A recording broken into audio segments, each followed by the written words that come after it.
Hola mundo, I'm Ashua Nicole and I'm back to talk a little bit about demonstrating the reality that we prefer. This is part of the formula. We've talked about it or a little bit about it in some of the other videos. There's 4 real components that I've identified. Acting on your passion, acting on your highest excitement is one of them. We did a whole video on that, Madeline and I. Then there's also doing so with detachment, with absolutely no attachment to an outcome. That is a really important component. We've already done a video on that as well. The third component is trust, and I'm going to do a video about that one separately, but this video is going to be about demonstrating aspects of the reality you prefer, aspects of the world you choose to live in, aspects of the way you prefer life to flow for you and your experience. Now, it sounds a lot like acting on your highest excitement is following the nudge, following the impulse, following the clue, the idea, the whatever, the shiny object that's fun and it comes up for you. That's an important aspect that gets you started. It gets you on the path. But then demonstrating is the practice part that comes after you've already acted on your excitement. It comes as a sustaining component, as a sustaining model of how to proceed forth again and again and again. This is the part that we live and breathe every day. Every day can't be super exciting, and following your highest excitement doesn't necessarily mean it has to be bouncing off the walls, jumping up and down excitement. It could actually just be taking a nap. It could be watching your favorite television. It could be going out for ice cream. Those are things that you can take action on at any given moment, but they're not the things that you're going to do all day, every day. Demonstration is when we have a certain consciousness, we're constantly operating from that consciousness, whether it's fear-based or love-based. People who love do certain things. We can exercise compassion. We're kind very often. We're understanding, we're allowing. When we're operating from love, that demonstration of that loving place, those feelings, those ideas, those notions, they look a certain way in the world. When we're operating from fear, that looks a certain way too. It can be aggression, it can be anger, it can be microaggressions, it can look like so many different things. It can look like trying to control others. It can look like blaming everyone except yourself for the things that are happening to you and around you. Those are aspects of fear. So what this is really about is demonstrating from a place of love, from a place of unconditional understanding, that you create your own reality.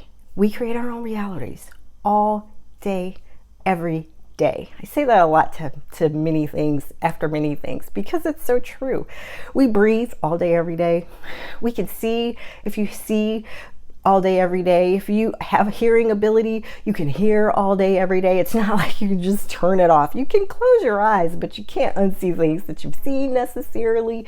You can certainly not think about them, but you get the idea. It's something that you're constantly demonstrating in action, and it's really a great way to also show that you understand a thing. It's also about actively choosing. We're constantly choosing how things are going to go, what path we're going to take, the choice points that we come across. We make a choice or not, or sometimes we acquiesce that choice to others. We allow them to impact our experience because we just don't want to choose, or we can't figure something out. And it's like, oh, you make a choice.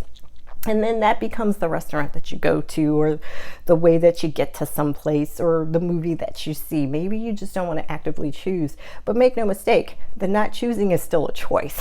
It's not even possible to not make a choice. So I say, if you have a choice, why not use it wisely? Why not use it effectively? Why not use it for your best benefit and for the benefit of others when and if you have influence on that? But the big idea is to just constantly demonstrate the reality that you prefer. What that looks like. An example might be Do you have toxic people in your life? Do you have people that are really tough to be around? Do you have people who, when you interact with them, you don't feel good? Either you gotta get into a particular headspace, you gotta prepare yourself just to go around them, to enter a space with them. Maybe it's somebody in your family, maybe it's somebody in your house, maybe it's your kids. Who knows? It can be anybody. It could be your boss at work. If you feel like you have to do work to interact, that's a red flag. That's an indicator that maybe this is something that I can choose differently about.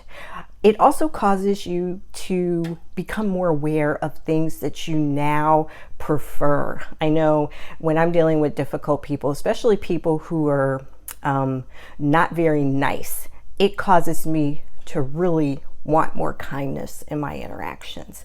I like being nice. Me and my family, we're nice to each other. I'm very nice to my kids. Now I can be firm with them and I can whatever I need to do, but there's no reason to be disrespectful. Fear disrespects everything, including itself, all the time.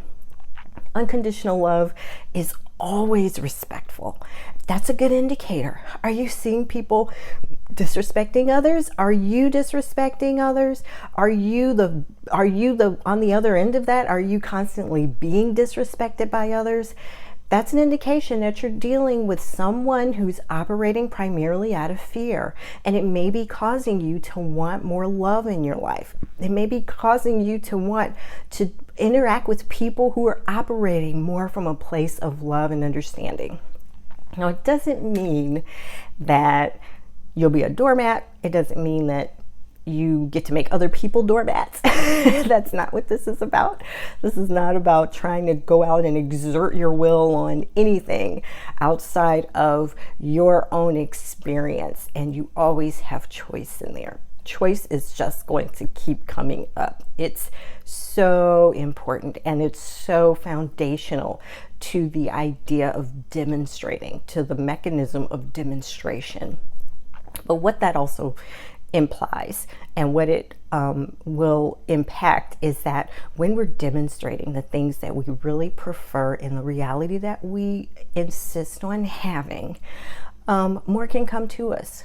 It's also an indication that we want more compatibility in our interactions. We want more compatibility from the experiences that we have, whether it's compatibility in romantic relationships or compatibility in our work relationships or school relationships. You have a relationship with everything. You might need more compatibility with the food that you eat.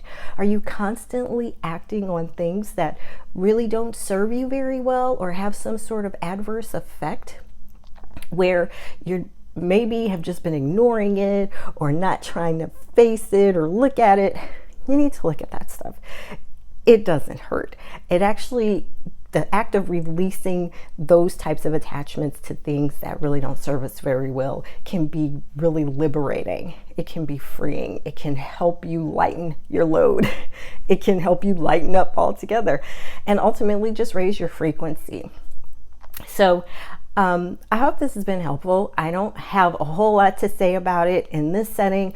I'm going to probably discuss this again with one of my friends, and we love like playing off of each other. It works really well as a two-way conversation or a multi-directional conversation, I think. But I wanted to get that out. I wanted to help you understand a little bit about the importance of demonstrating. If you see trash on the street, pick it up. Now, that doesn't mean you have to go around getting your hands dirty and embarking on cleaning up everything that's in your past. But if you prefer to live in a world where people are more self-responsible, demonstrate that responsibility. If there's someone or something that requires some assistance, offer it. It's not such a bad thing. It's something that can be easy to do. If you don't feel like you have time or whatever, don't beat yourself up that you have to continue to walk by or you have to pass up on that opportunity, but take any step necessary to demonstrate the reality that you prefer. I prefer to live in a world where people are cooperative, people are kind, people get that we create our own realities, and so they're far more self-aware and responsible, which means I have to behave in ways that are self-aware and responsible. When I know that a situation is lacking compatibility, I remove myself from the situation and I insist on having a different level of conversation about whatever it is, or a different level of interaction. I help where I'm needed. I help where things are people are asking for something. If I can, I will. Everyone who knows me knows that. If I can help you, I will. Often, if I have the time or whatever, I am definitely not over obligating myself in most cases, and I'm always open to whatever awesome thing is going to come as a result of me embarking on that path. And usually there's some sort of treasure, some really awesome thing that occurs because I took that step, or I said yes to do that thing. Now, it doesn't work when it's a lopsided exchange, when one person is clearly taking advantage of another person's kindness. Don't waste your time on things like that. Identify the imbalance, make a choice about it, and move in the direction of what you prefer. This is the order of the day. It's really a beautiful thing to have constant interactions with people that you love, doing things that you love, talking about things that you love, enjoying the experiences that you have. It's not about living in a rosy, idealistic world all the time, but it is about moving through life with an effortless ease, a confidence, a knowing, a love, and an acceptance that things are all good and we all have room to thrive and there's enough for everyone and we'll all be okay. And it's just fine if something happens that, takes you out of whack for just a moment. It's okay, because there's always a way back. There's always more to experience. There's always more to enjoy. There's always going to be more to want. There's always going to be more to discern about what more we can do, what more we can choose. It actually keeps it interesting. It's not like you just go through and you just want to coast and be bored all the time. No, we really like it when life gets shaken up a little sometimes. Some people thrive on the drama, but if you're thriving on the drama because it makes you feel alive, you might want to examine your definition of what aliveness feels like, what purpose and what the reason you're here for is in your belief system, or how you've structured that or framed it. But at the same time, the idea is just to continue to do what you prefer and making choices, even if those choices seem a little difficult in the moment. I promise a moment of a courageous conversation with someone, or not, a moment of just cutting the cord, sometimes can make all the difference in the world. And it invites more of what you're now telling the universe, signaling to the universe that you would prefer to have or experience. So I hope this has been helpful.